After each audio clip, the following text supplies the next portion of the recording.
ఓం శాంతి 28/10/2025 మధురమైన పిల్లలు, మీరు సంగమయుగంలో సేవ చేసి గాయన యోగ్యులుగా అవ్వాలి. ఆ తర్వాత భవిష్యత్తులో పురుషోత్తములుగా అవ్వడం ద్వారా మీరు పూజకు యోగ్యులుగా అవుతారు. ప్రశ్న: ఏ వ్యాధి వేర్ల సహితంగా సమాప్తమైనట్లయితే తండ్రి హృదయాన్ని అధిరోహించగలరు? జవాబు: దేహాభిమానమనే వ్యాధి. ఈ దేహాభిమానము కారణంగానే వికారాలన్నీ మహారోగులుగా చేశాయి. ఈ దేహాభిమానము సమాప్తమైపోతే మీరు తండ్రి హృదయాన్ని అధిరోహించగలరు. రెండో పాయింట్: హృదయాన్ని అధిరోహించాలంటే విశాల బుద్ధి కలవారిగా అవ్వండి. జ్ఞానచితిపై కూర్చోండి. ఆత్మిక సేవలో నిమగ్నమవ్వండి మరియు వాణిని నడిపించడంతో పాటు తండ్రిని మంచి రీతిలో స్మృతి చెయ్యండి. పాట: మేలుకోండి ప్రేయసుల్లారా, మేలుకోండి. ఓం శాంతి. మధురాతి మధురమైన ఆత్మిక పిల్లలు పాట విన్నారు. ఆత్మిక తండ్రి ఈ సాధారణ పాత తనువు యొక్క నోటి ద్వారా చెప్పారు. తండ్రి చెప్తున్నారు, నేను పాత తనువులోకి, పాత రాజధానిలోకి రావలసి ఉంటుంది. ఇప్పుడిది రావణుడి రాజధాని. ఈ తనువు కూడా పరాయిది, ఎందుకంటే ఈ శరీరంలోనైతే ముందు నుండే ఆత్మ ఉంది. నేను పరాయి తనువులోకి ప్రవేశిస్తాను. నాకు నాదంటూ తనువు ఉంటే దానికి పేరు కూడా ఉండేది. నా పేరు మారదు. నన్ను శివబాబా అని అంటారు. పాటనైతే పిల్లలు రోజూ వింటారు. నవయుగము అనగా కొత్త ప్రపంచమైన సత్యయుగం వచ్చింది. ఇప్పుడు మేలుకోండి అని ఎవరికి చెప్తున్నారు? ఆత్మలకు. ఎందుకంటే ఆత్మలు ఘోర అంధకారంలో నిద్రిస్తూ ఉన్నారు. వివేకము ఏమాత్రమూ లేదు. తండ్రి గురించే తెలియదు. ఇప్పుడు తండ్రి మేలుకొలిపేందుకు వచ్చారు. ఇప్పుడు మీకు అనంతమైన తండ్రి గురించి తెలుసు. వారి ద్వారా కొత్త యుగములో అనంతమైన సుఖం లభించనున్నది. సత్యయుగాన్ని కొత్త యుగమని, కలియుగాన్ని పాతయుగమని అంటారు. విద్వాంసులు, పండితులు మొదలైన వారెవ్వరికీ తెలియదు కొత్త యుగము మళ్ళీ పాతదిగా ఎలా అవుతుందని. ఎవరినైనా అడిగితే ఎవరూ చెప్పలేకపోతారు. ఇది లక్షల సంవత్సరాల విషయం కదా అని అంటారు. మనము కొత్త యుగం నుండి మళ్ళీ పాత యుగంలోకి ఎలా వచ్చాము, అనగా స్వర్గవాసుల నుండి నరకవాసులుగా ఎలా అయ్యాము అన్నది ఇప్పుడు మీకు తెలుసు. మనుషులకైతే ఏమీ తెలియదు. ఎవరినైతే పూజిస్తున్నారో వారి జీవిత చరిత్ర గురించి కూడా తెలియదు. ఉదాహరణకు జగదంబను పూజిస్తారు, కాని ఆ అంబ ఎవరు అనేది ఎవరికీ తెలియదు. అంబ అని వాస్తవానికి మాతలను అంటారు. కాని పూజ అయితే ఒక్కరికే జరగాలి. శివబాబాకి కూడా ఒకటే అవ్యభిచారి స్మృతి చిహ్నం ఉంది. అంబ కూడా ఒక్కరే, కాని జగదంబ గురించి తెలియదు. వీరు జగత్తుకు అంబ మరియు లక్ష్మి జగత్తుకు మహారాణి. జగత్తుకు అంబ ఎవరు మరియు జగత్తుకు మహారాణి ఎవరు అనేది మీకు తెలుసు. ఈ విషయాలను ఎప్పుడు ఎవరూ తెలుసుకోలేరు. లక్ష్మిని దేవి అని, జగదంబాను బ్రాహ్మణి అని అంటారు. బ్రాహ్మణులు సంగమయుగంలో ఉంటారు. ఈ సంగమయుగం గురించి ఎవ్వరికీ తెలియదు. ప్రజాపిత బ్రహ్మ ద్వారా కొత్త పురుషోత్తమ సృష్టి రచించబడుతుంది. పురుషోత్తములు మీరు అక్కడ కనిపిస్తారు. ఈ సమయంలో బ్రాహ్మణులైన మీరు గాయనయోగ్యులుగా ఉన్నారు, సేవ చేస్తున్నారు. ఆ తర్వాత మీరు పూజకు యోగ్యులుగా అవుతారు. బ్రహ్మకు ఇన్ని భుజాలు చూపిస్తారు, మరి అంబాకు ఎందుకు చూపించరు? ఆమెకి కూడా అందరూ పిల్లలే కదా. తల్లి తండ్రియే ప్రజాపిత అవుతారు. పిల్లలను ప్రజాపిత అని అనరు. లక్ష్మీనారాయణలను ఎప్పుడూ సత్యుగంలో జగత్పిత జగన్మాత అని అనరు. ప్రజాపిత పేరు ప్రసిద్ధి చెందింది. జగత్పిత మరియు జగన్మాత ఒక్కరే, మిగిలిన వారంతా వారి పిల్లలు. అజ్మేర్లో ప్రజాపిత బ్రహ్మ మందిరంలోకి వెళ్తే వారిని బాబా అని అంటారు, ఎందుకంటే వారే ప్రజాపిత. హద్దుల్లోని తండ్రులు పిల్లలకు జన్మనిస్తారు కనుక వారు హద్దులోని ప్రజాపితలు. వీరు అనంతమైన ప్రజాపిత. శివబాబా అయితే ఆత్మలందరికీ అనంతమైన తండ్రి. పిల్లలైన మీరు ఈ వ్యత్యాసాన్ని కూడా రాయాలి. జగదంబ సరస్వతి ఒక్కరే, వారికి దుర్గా, కాళీ మొదలైన పేర్లు ఎన్ని పెట్టారు? అంబాకు మరియు బాబాకు మీరందరూ పిల్లలు. వీరు రచన కదా. ప్రజాపిత బ్రహ్మకు కుమార్తె సరస్వతి, వారిని అంబా అని అంటారు. మిగిలిన వారంతా కుమారులు మరియు కుమార్తెలు. అందరూ దత్తత తీసుకోబడ్డవారే. ఇంతమంది పిల్లలు ఎక్కడి నుండి రాగలరు? వీరంతా ముఖవంశావళి. నోటి ద్వారా స్త్రీని రచించారు కనుక ఆ తండ్రి రచయిత అయినట్లు. ఈమె నావారు, నేను ఈమె ద్వారా పిల్లలకు జన్మనిచ్చాను అని లౌకిక తండ్రి అంటారు. ఇక్కడ వీరంతా దత్తత తీసుకోబడ్డవారు. వీరంతా నోటి ద్వారా రచించబడిన ఈశ్వరీయ రచన. ఆత్మలైతే ముందు నుండే ఉన్నాయి. ఆత్మలను దత్తత తీసుకోవడం జరగదు. తండ్రి అంటున్నారు, ఆత్మలైన మీరు సదా నా పిల్లలు. ఇప్పుడు మళ్ళీ నేను వచ్చి ప్రజాపిత బ్రహ్మ ద్వారా పిల్లలను దత్తత తీసుకుంటాను. ఆత్మలను దత్తత తీసుకోరు. కుమారులను మరియు కుమార్తెలను దత్తత తీసుకుంటారు. ఇవి కూడా అర్థం చేసుకోవలసిన చాలా సూక్ష్మమైన విషయాలు. ఈ విషయాలను అర్థం చేసుకోవడం ద్వారా మీరు ఈ లక్ష్మీనారాయణులుగా తయారవుతారు. వీరు ఇలా ఎలా తయారయ్యారు అనేది మనం అర్థం చేయించగలం. వీరు విశ్వానికి యజమానులుగా అయ్యారంటే అటువంటి కర్మలు ఏం చేశారు? మీరు ప్రదర్శిని మొదలైన వాటిలో కూడా ఈ ప్రశ్నలను అడగవచ్చు. వీరు ఆ స్వర్గ రాజధాని ఎలా తీసుకున్నారు అనేది మీకు తెలుసు. మీలో కూడా ప్రతి ఒక్కరూ యథార్థ రీతిలో అర్థం చేయించలేరు. ఎవరిలోనైతే దైవీ గుణాలు ఉంటాయో, ఈ ఆత్మిక సేవలో నిమగ్నమై ఉంటారో వారు అర్థం చేయించగలరు. మిగిలిన వారంతా మాయారోగములో చిక్కుకొని ఉంటారు. అనేక రకాల రోగాలు ఉన్నాయి. దేహాభిమానం యొక్క రోగం కూడా ఉంది. ఈ వికారాలే మిమ్ముల్ని రోగులుగా చేశాయి. తండ్రి అంటున్నారు, నేను మిమ్ముల్ని పవిత్రమైన దేవతలుగా తయారు చేస్తాను. మీరు సర్వగుణ సంపన్నులుగా పవిత్రులుగా ఉండేవారు. ఇప్పుడు పతితంగా అయిపోయారు. అనంతమైన తండ్రి ఈ విధంగా చెప్తున్నారు. ఇలా చెప్తున్నప్పుడు నిందించడం లేదు, ఇక్కడ అర్థం చేయిస్తున్నారు. భారతవాసులకు అనంతమైన తండ్రి చెప్తున్నారు, నేనిక్కడ భారత్లోకి వస్తాను. భారత్ యొక్క మహిమైతే అపారమైనది. వారిక్కడికి వచ్చి నరకాన్ని స్వర్గంగా తయారు చేస్తారు. అందరికీ శాంతినిస్తారు. కనుక అటువంటి తండ్రి మహిమ కూడా అపారమైనది. వారి మహిమకు అవధులు లేవు. జగదంబ గురించి మరియు జగదంబ మహిమ గురించి ఎవ్వరికీ తెలియదు. ఇది జగదంబ యొక్క జీవిత చరిత్ర.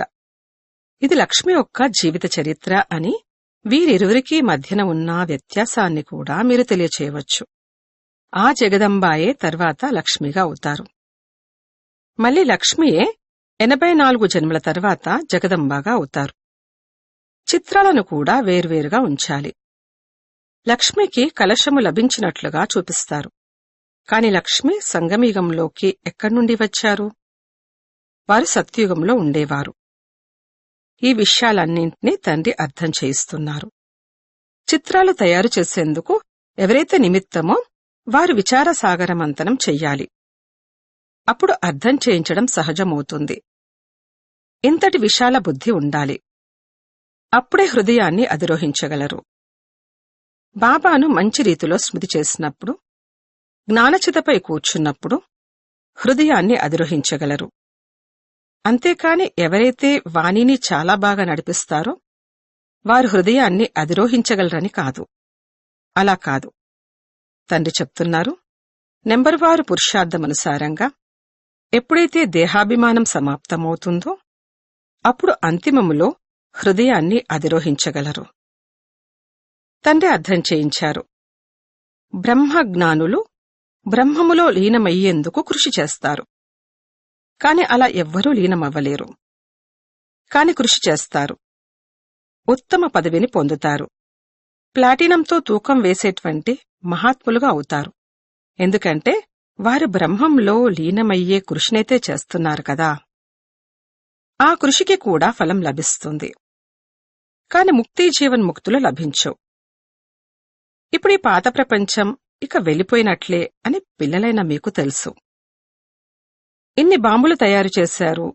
ఇవన్నీ ఊరికే అలా ఉంచుకునేందుకు తయారు చేయలేదు కదా. పాత ప్రపంచం వినాశనం కోసము ఈ బాంబులు పనికొస్తాయని మీకు తెలుసు.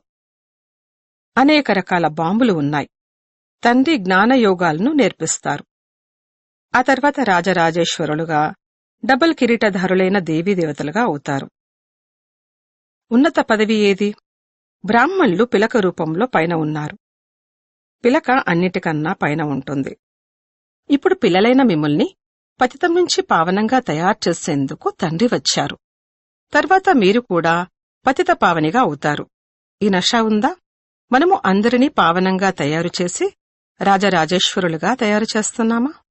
నష ఉన్నట్లయితే చాలా సంతోషంగా ఉంటారు. నేనెంతమందిని నా సమానంగా తయారు చేస్తున్నాను అని మీ హృదయాన్ని ప్రశ్నించుకోండి.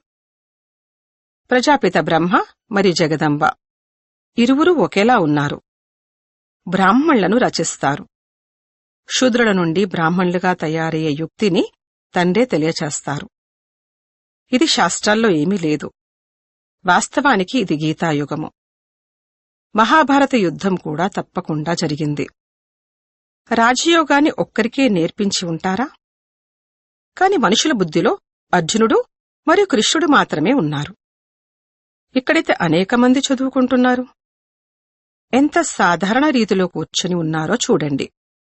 చిన్నపిల్లలు అల్ఫ్ బే ఉర్దూ అక్షరాలు చదువుకుంటారు కదా. మీరు కూర్చున్నారు. మీకు కూడా అల్ఫ్ బే అనగా భగవంతుడు మరియు రాజ్యాధికారం యొక్క వారసత్వం గురించి చదివిస్తున్నారు. భగవంతుడు మరియు వారసత్వం. తండ్రి అంటున్నారు, నన్ను స్మృతి చేసినట్లయితే మీరు విశ్వానికి యజమానులుగా అవుతారు. ఎటువంటి ఆసురి కర్మలు చేయకూడదు. దైవీ గుణాలను ధారణ చెయ్యాలి. నాలో ఏ అవగుణాలు లేవు కదా అని చూసుకోవాలి. నిర్గుణైన నాలో గుణాలేవీ లేవు అని అంటారు. ఇప్పుడు నిర్గుణ ఆశ్రమం అని కూడా ఉంది. కాని అర్థమేమీ తెలియదు. నిర్గుణ అనగా నాలో ఏ గుణాలు లేవు. ఇప్పుడు గుణవంతులుగా తయారు చేయడమన్నది తండ్రి కర్తవ్యం. తండ్రికి సంబంధించిన టైటిల్ యొక్క టోపీని స్వయంపై పెట్టేసుకున్నారు. తండ్రి ఎన్ని విషయాలను అర్థం చేయిస్తారు. డైరెక్షన్లు కూడా ఇస్తారు. జగదంబాకు మరియు లక్ష్మికి మధ్యన ఉన్న వ్యత్యాసాన్ని చూపించండి. బ్రహ్మ సరస్వతులు సంగమయుగానికి చెందినవారు. లక్ష్మీనారాయణులు సత్యయుగానికి చెందినవారు. ఈ చిత్రాలు అర్థం చేయించడం కోసం ఉన్నాయి. సరస్వతి బ్రహ్మకు కుమార్తె. మనుషుల నుండి దేవతలుగా తయారయ్యేందుకు చదువుకుంటున్నారు. ఇప్పుడు మీరు బ్రాహ్మణులు. సత్యుగి దేవతలు కూడా మనుషులే. కాని వారిని దేవతలు అంటారు.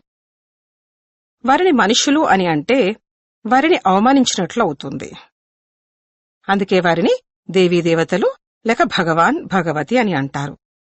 ఒకవేళ రాజారాణులను భగవాన్ భగవతి అని అంటే మరి ప్రజల్ని కూడా అలా అనవలసి ఉంటుంది. అందుకే దేవీదేవతలు అని అనడం జరుగుతుంది. త్రిమూర్తి చిత్రం కూడా ఉంది. సత్యుగంలో చాలా కొద్దిమంది మనుషులే ఉంటారు. కలియుగంలో చాలా ఎక్కువ మంది మనుషులు ఉంటారు. ఇది ఎలా అర్థం చేయించాలి? దీనికోసం సృష్టి చక్రం యొక్క చిత్రం కూడా తప్పకుండా కావాలి. ప్రదర్శనీలకు ఎంతో మందిని పిలుస్తారు. కస్టమ్స్ కలెక్టర్కి ఎప్పుడూ కూడా ఆహ్వానం ఇవ్వలేదు. ఇటువంటి ఆలోచనలు చేస్తూ ఉండాలి. ఇందులో చాలా విశాల బుద్ధి కావాలి. తండ్రిపై గౌరవం ఉంచాలి.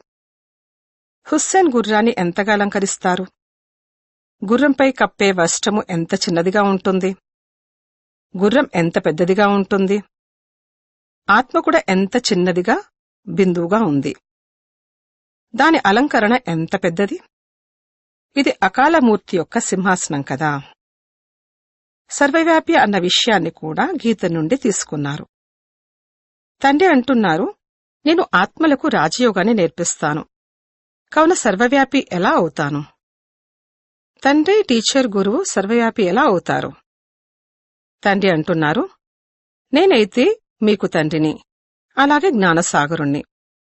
మీకు అనంతమైన చరిత్ర, భౌగోళికాన్ని అర్థం చేసుకోవడం కోసం అనంతమైన రాజ్యం లభిస్తుంది.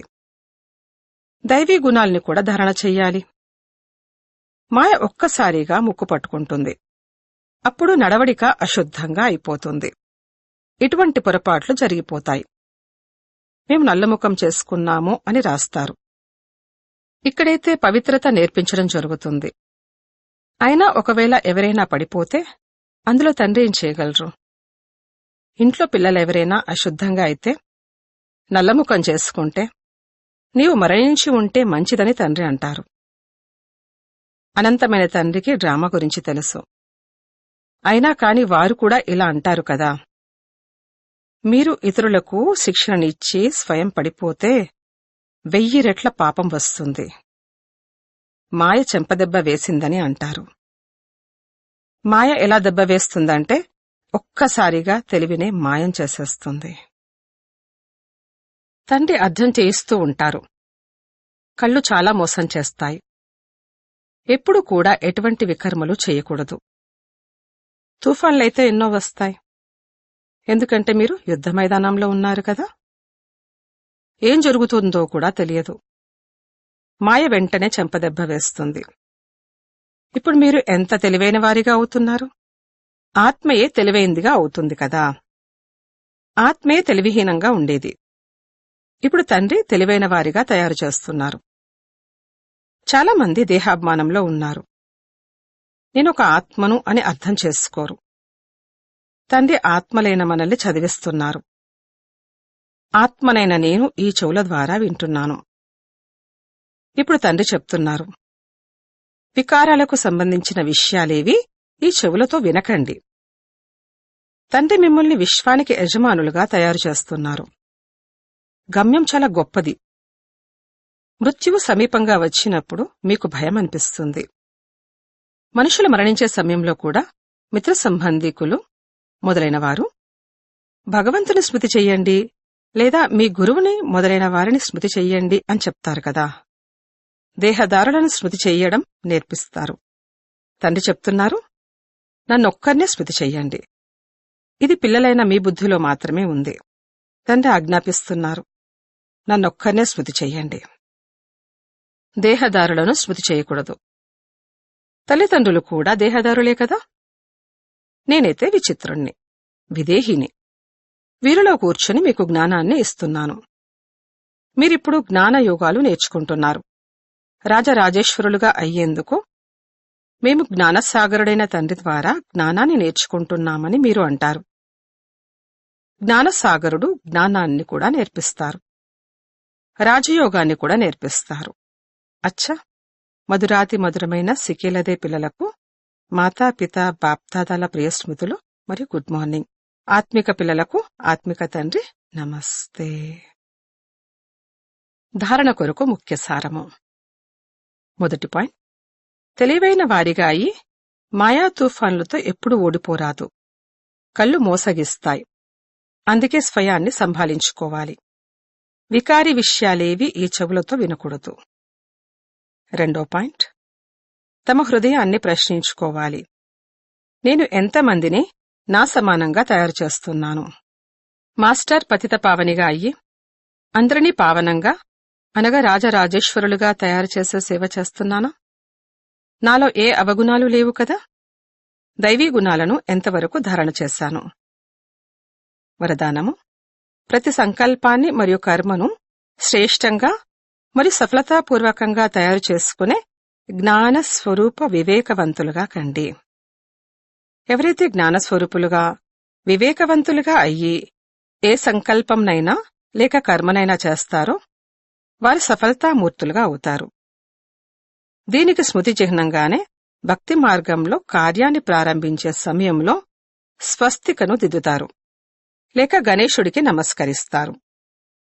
ఈ స్వస్తిక స్వస్థితిలో స్థితయ్యేందుకు గుర్తు మరియు గణేశుడు జ్ఞాన సంపన్న స్థితికి గుర్తు. పిల్లలైన మీరు స్వయం జ్ఞాన సంపన్నమైన ప్రతి సంకల్పాన్ని మరియు కర్మను చేసినట్లయితే సహజంగా సఫలత అనుభవమవుతుంది.